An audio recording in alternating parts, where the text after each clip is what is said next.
सो कभी कभी हम ऐसे सिचुएशन में फंस कर रह जाते हैं जो हमारे लाइफ में ऑलरेडी हो चुकी है, यानी ऐसा सिचुएशन जिसको मेरी लाइफ में होके 2-3 साल गुजर गए, लेकिन मैं अभी भी उसी के बारे में सोचती हूँ। अभी भी मेरे दिमाग में वही चल रहा है, या उस रिलेशनशिप को खत्म होके 1 साल हो गया और मैं अभी तक उसी के बारे में सोच रही हूँ। So if you are someone who is like, like I'm done and I want to move on, I want to live my life the way I want and I want to move on, and मुझे अपनी power वापस चाहिए, like I want my power back, then you clicked on the right video, because in this video I'm going to share with you some tips using which you can have your power back, and you can finally start living your life the way you want. So let's dive in. So the first step will be कि like accept करो कि it's over.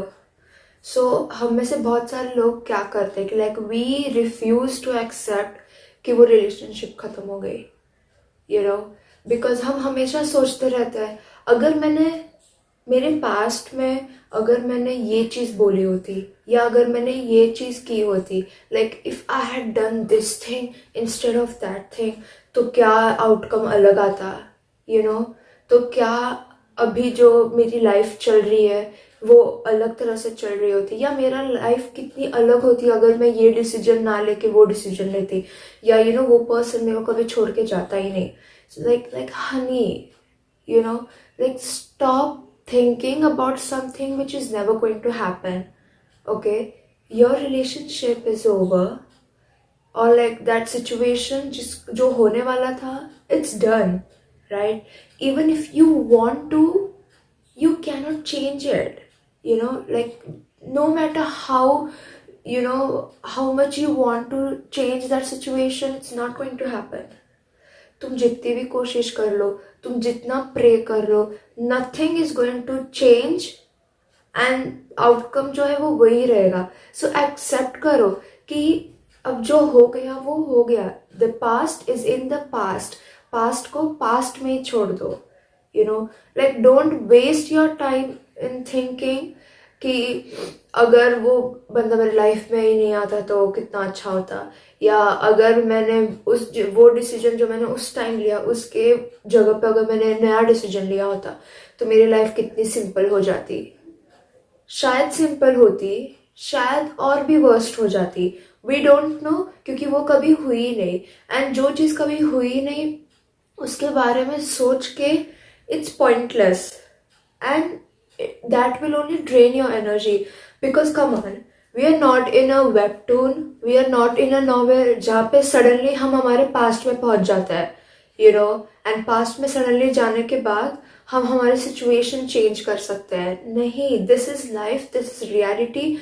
What's done is done and we cannot change it, and it's really high time that you accept it कि it's done, and that you accepted that you cannot change it. And जितना जल्दी तुम ये accept कर लोगे कि that relationship is done for good, उतना कम pen तुम्हें होगा. I know it may sound harsh कि ऐसे कैसे accept कर ले, खत्म हो गया, हमारे इतनी अच्छी memories थी, इतना अच्छा हमारा past रह चुका था, like I cannot forget it, मैं भूल ही नहीं पा रही हूँ, चाहे कुछ भी हो जाए मैं ऐसे कैसे भूलूं. But honey, there's literally no point in holding on to something which is over, because तुम जितना उस चीज को पकड़ के रखोगे जो खत्म हो चुका है, उतना it's going to hurt you.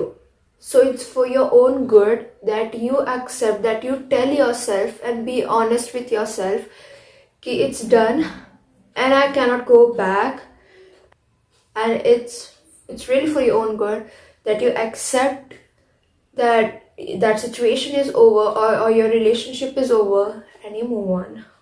Second tip will be, उनको stalk करना बंद करो. Like really stop stalking them. So what we do is, breakup हो गया या मेरा उस फ्रेंड से झगड़ा हो गया या जो भी हो गया, उसके बाद the first thing we do is we stalk them on Instagram. क्योंकि हमें देखना है कि उसकी लाइफ में क्या चल रहा है, वो अपनी लाइफ कैसे जी रहा है, उसकी स्टोरी देखनी है, क्या वो किसी नई बंदी के साथ गया, या और like is he going on a date, और वो क्या कर रहा है, कौन से कॉलेज में गया, like Honey just stop doing it. What's the point? Like literally just ask yourself, what's the point? The relationship is over. The connection जो तुम्हारा था उस बंदे के साथ, that is over. Then what is the point in stalking them? And like जब हम stalk करते हैं दूसरे person को, it will drain our energy. It will only hurt us. Because हमें ऐसा लगता है कि मैं यहाँ पे रोज रो रही हूँ उसके लिए, या मैं रोज उस सिचुएशन को लेके इतना हर्ट हूँ, और वो बंदा अपना ड्रीम लाइफ जी रहा है. लाइक वो अपने ड्रीम कॉलेज में जा रहा है, उसके पास उसके ड्रीम फ्रेंड ग्रुप है, लाइक फ्रेंड सर्कल जो मुझे हमेशा से चाहिए. Like he is literally living his own dream life, और my friends are literally living their own dream life, and here I am उस सिचुएशन में अभी तक stuck. And it will feel like it's unfair. इस वजह से stop stalking them, and if it's possible, block them on on your social media, like whether it's Instagram or Facebook or any kind of social platform. Block them, because it's for your best. And if you block them and now अब तुम्हें नहीं पता उनके life में क्या चल रहा है, you will work on yourself and you will work on your own healing, and that is the most important thing. Because जब भी तुम उनको देखोगे, you will be forced to go back into your past, and then you will be forced to think कि हाँ क्या हुआ था. लाइक वो होता है ना, किसी को देखते हैं एंड अचानक से हमारे दिमाग में सारे वो हमारे पास्ट के मेमोरीज आते हैं कि like we did this together, या हमने याद है वी डिड दिस, या याद है हमने उस कैफे में गए थे, या जो भी है वो. तो वो सारे अच्छे मेमोरीज के साथ साथ बुरे मेमोरीज भी आएंगे, एंड जिस वजह से it will affect on your healing. And you stalking them on social media is toxic. Like please stop doing this and work on your own healing. So the third tip, and this is the very important tip, okay, acknowledge your feelings. So most of the time हम खुद को क्या बोलते हैं कि like वो तो वहां पे अपनी लाइफ जी रहे, और देखो मैं यहाँ पे उसके लिए रो रही हूँ. It's fine to cry. It's fine to feel sad, क्योंकि जो बॉन्ड तुम्हारा उसके साथ था, now it's over. And you have to be brutally honest with yourself. You don't have to lie कि I'm fine, I'll be fine, it's his loss. Yeah, I get it, it's his loss, okay? But right now, you are not fine and you need to accept it, okay? सो जो भी तुम्हारे अंदर feelings थी उस बंदे को लेके, या उस सिचुएशन से लेके, या अपने फ्रेंड से लेके, या जो भी है, whether you are angry, whether you are frustrated, whether you feel like your life is over, feel those feelings and let it out.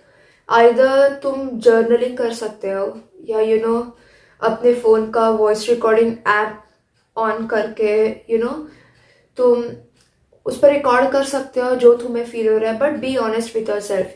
You feel disappointed, then write that yes I feel disappointed. Accept it that yes I feel disappointed. हाँ मेरे को बहुत गुस्सा आ रहा है, मुझे बहुत बुरा भी लग रहा है, हाँ मुझे ऐसा लग रहा है that this world is over, और दैट हाँ मुझे ऐसा सच में लग रहा है कि I can not move on from the situation. And accept it. Okay, मुझे ऐसा लग रहा है and what they did was bad. But इसका मतलब ये नहीं है कि I am going to live in that moment forever, right? So tell yourself and acknowledge your feeling. So what most of the people do is like they don't acknowledge their feelings. So they are like this, वो suppress करते हैं खुद के feelings को, वो suppress करते हैं. It's like they don't want to feel hurt. But when you're healing, hurt is what you feel most while you're healing. Because when you're healing, so हम बार बार उसी ट्रॉमा को जीते हैं. Like whenever we are healing, so हम बार बार उस trauma को जीते हैं, and उस ट्रॉमा को बार बार सोचने के बाद या बार बार वो फील करने के बाद we finally let go. So this is what happens. So acknowledge your feeling. The more you suppress your feeling, वो आगे चल के उतना ही हर्ट करेगा. So just think about this. There's this dam, there's this water, and तुम बहते हुए पानी का रास्ता रोक रहे हो. So what happens? थोड़े टाइम के लिए तो वो पानी फ्लो होना बंद हो जाता है, लेकिन कुछ टाइम बाद वो पानी बाहर निकलने के लिए खुद ही से रास्ता बनाता है. सो this is what happens when you suppress your feelings. So acknowledge कि हाँ मुझे बुरा लग रहा है, एंड टेल योर सेल्फ कि बुरा लगना भी चाहिए, बिकॉज वो इतना अच्छा रिलेशनशिप था, वो भी खत्म हो गया. तो ये तो लाजमी सा है ना कि बुरा लगेगा ही, but that doesn't mean that everything is over. So the fourth tip is stop thinking कि तुम्हारे लाइफ में ऐसा कोई पर्सन वापस से आएगा ही नहीं. Okay, just think about it. जब भी हमारे घर में पुरानी चीज़ें बहुत भर जाती है, हम क्या करते हैं? हम उस चीज़ को हमारे घर से फेंक देते हैं ताकि नए चीज़ें आ सके. So this is what happening with you right now. जो लोग हमारे लाइफ में who are not meant to be with us, वो हमारे लाइफ में नहीं रहते, वो हमारे लाइफ से चले जाते हैं, सो दैट हमारे लाइफ में ऐसे लोग आए who are meant to be with us. Like just think about it. There are literally so many people out there जिससे हमने अभी तक बात ही नहीं की. और कुछ लोग तो ऐसे हैं जो हमारे लाइफ में हमारे साथ like they are meant to be with us, लेकिन हमने अभी तक उनको देखा तक नहीं है, because we are busy bonding with people who are temporary in our life. So don't think that everything is over for you. Nothing is over for you. It's just the beginning. And ठीक है, it didn't work out for you. And you really thought that this will be a forever person, but that doesn't mean that you will not get your person. There is hope for everyone. Most important thing is there is nothing wrong with you. Okay, stop thinking that there was something wrong in me. There is nothing wrong with you.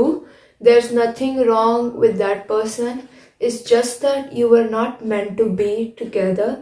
That is why वो relationship खत्म हुआ, वो situation खत्म हो गई, या that situation happened. And maybe like look on the brighter side. Maybe it came into your life so that तुम्हें समझे कि तुम्हें कौन सी चीज़ें तुम्हारी लाइफ में नहीं चाहिए. So just think about it. Why that thing ended, or why that thing, or like why that situation arised in my life. Maybe ताकि तुम्हें समझे कि कौन से चीज़ में तुम uncomfortable हो, ताकि next time you will not be with someone who does not meet your standards. हमारे लाइफ में ऐसे बहुत सारे सिचुएशंस आते हैं, ऐसे लोग आते हैं जो सिर्फ हमारे लाइफ में इसीलिए आते हैं ताकि हमें समझे कि हमारे बाउंड्रीज क्या है, ताकि हमें समझे कि हमें किस तरह के लोगों को हमारे लाइफ में अलाउड ही नहीं करना चाहिए, या हमें किस तरह के लोगों से बात ही नहीं करनी चाहिए. So sometimes it's for your good, and now you may feel that there's nothing good, मतलब इसमें अच्छी बात क्या है, but कुछ साल होने के बाद when you will meet your that forever person, or when you will literally have that dream friend circle or the dream life that you always wanted, you will look back and you will think कि thank God वो relationship खत्म हुआ, क्योंकि अगर वो relationship खत्म ही नहीं होता तो मैं इस पॉइंट पे कभी आती ही नहीं. Maybe it's for the good, and see the things which end are for a good. Sometimes हमें वो रियलाइज करने में बहुत टाइम लगता है. Like come on, think about it. If something is really really good for you, it's never going to and.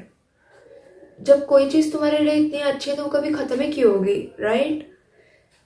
So this is like the sign from the universe कि like it's not for you, this was not for you, and you will get into a relationship which is for you. So the next tip is delete all the text. So what happens is even जब भी हम move on हो जाते हैं ना, और जब हम वो वापस से वो हम जब टेक्स्ट पढ़ते हैं ना, we feel bad, we feel like, जिस पॉइंट पे ये चीज खत्म हुई, it was bad, and it drains your energy. So this happened with me. Okay, so I had this friend group, like they were toxic, but we had these really good memories. So मेरे पास वो book थी, where we used to, share our ideas, or like where we used to, write everything about each other. और slam book भी थी. And even though उस चीज को होके सालों गुजर गए, मेरे पास वो बुक थी. एंड जब भी मैं वो रीड करती थी ना, लाइक तब तब मेरे को बुरा लगता था. It's like it was draining my energy. So this is what happens when you look back at their text, at their gifts. So now that it's over, delete their text, and उन्होंने जो भी तुम्हें gift दिए, फेंक दो उसे, या तो उस इंसान को वापस से जाके दे दो. Because what's the point of keeping them, right? I know memory this and memory that, but what's the point of keeping a memory which is only going to hurt you? Memories कैसे होने चाहिए जो हमें आगे चल के हमें खुशी हो, कि like oh my God, like ऐसे नॉस्टैल्जिक फील हो. हमें बुरा नहीं लगना चाहिए उस मेमोरी के बारे में सोच के. एंड ऐसी चीज को रख के क्या ही फायदा होगा जो हमारी एनर्जी ड्रेन करेगी, जो हमें कॉन्स्टेंटली हर्ट करेगी. Because their text, their gift, whenever you will see, वो तुम्हें हमेशा याद दिलाएगा हाउ दिस रिलेशनशिप एंडेड. वो तुम्हें हमेशा याद दिलाएगा how you suffered after that relationship ended. And you don't need a constant reminder of your suffering when you're trying to move on. Like this is like the worst thing, ki like when you're moving on, when you're on the process of moving on, that thing reminding you of your suffering is like वापस से starting से शुरू करने जैसा ही हो गया. So delete their text, throw away their gifts, या अगर वो गिफ्ट एक्सपेंसिव है या जो भी हो, वो गिफ्ट उनको वापस कर दो या फेंक दो, या don't hide them. I did this and it's pointless because you know where you hide them, right? तुम्हें पता तुमने उसे कहाँ छुपा के रखा. So it's pointless because I did this thing. मैंने मेरे क्लॉजेट में वो सभी स्लैम बुक्स वगैरह को छुपा के रखा था ताकि मैं उसे रीड ना करूं, लेकिन मुझे पता था कि वो कहाँ पे रखा है. सो जब भी मुझे ऐसा फील होता था कि like let's read that slam book, let's read कि लोगों ने क्या लिखा था, I always use to open my closet and I always use to read that. So don't hide that their gifts because it's pointless. कभी कभी it's for your own good to throw away the things which hurt you or which constantly remind you of your own suffering. So these were the tips जिसको use करने के बाद you can also move on from your past, or you can also move on from any situation जिसपे you're stuck and you can finally have your power back. And before ending this video, I want you to remember one thing, and it's that moving on या किसी चीज से move on होना, it's not one time thing. It's not like एक झटके में हम move on हो जाएंगे. It's a process, it's a journey, and it will hurt you, but eventually it is going to heal you. And it may feel that it's not working, or it may feel that you cannot do this anymore, but you will. If you like my video, then like, share and subscribe my channel, and we'll meet next time. So bye.